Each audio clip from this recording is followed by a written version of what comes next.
So, what are some of the astrological alignments that are coming up kind of August, September that we should be aware of? And I don't know, maybe can use to like reflect on our life or take action in places that we want to take action? Yeah, such a great question. There's a lot happening this summer. So the big news of 2025 is that our outer planets Neptune, Uranus, and Saturn all dip into their next signs for a brief period of time, and then they go back retrograde in the fall, and then they enter them again in 2026.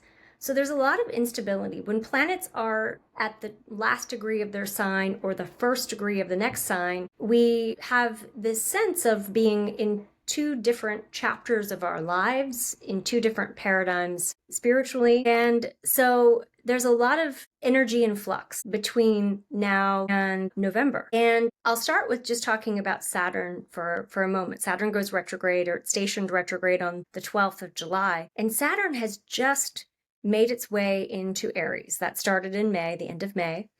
And Saturn in Aries is like, we can see it in terms of like Saturn represents where we're pulling back, where there are rules that we need to revisit and laws that we want to change. And Aries is a very militant sign. And so one thing I think we're seeing here in California, and I won't get political, but one thing we're seeing here in California is that we have the deployment of National Guards and military presence on our farms, in our hospitals, in our daycare centers, with the immigration enforcement that's happening on a federal level. And so you have a lot of this uprising of people demonstrating against this, and people's lives being turned upside down.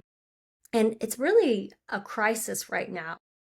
But this is happening all over the country and all over the world in different ways. Yeah. We're seeing Saturn puts a sobering light on any sector that's represented by that sign. And so war, surgery, these are all Aries sectors. Guns and weapons, fire. And so there's a lot of this like rising up of contrast related to the things that aren't working for us about those sectors. So that's Saturn. Now, there's also a relationship component to that in our personal lives, and that is you see a lot of people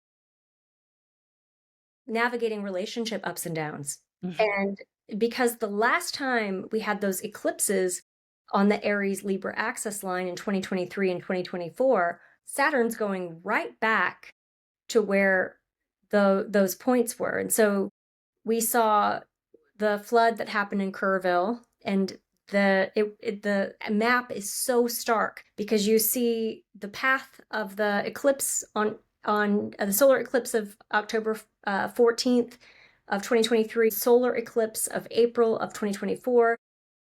Both of those converged right over Kerrville. Oh, that's I weird. know, I know.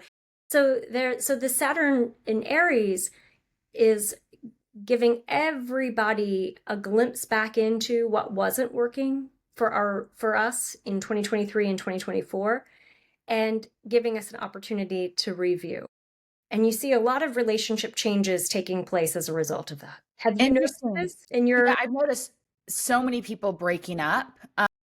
So we can look back at a time in 2022 and 2024 and see what wasn't working for us.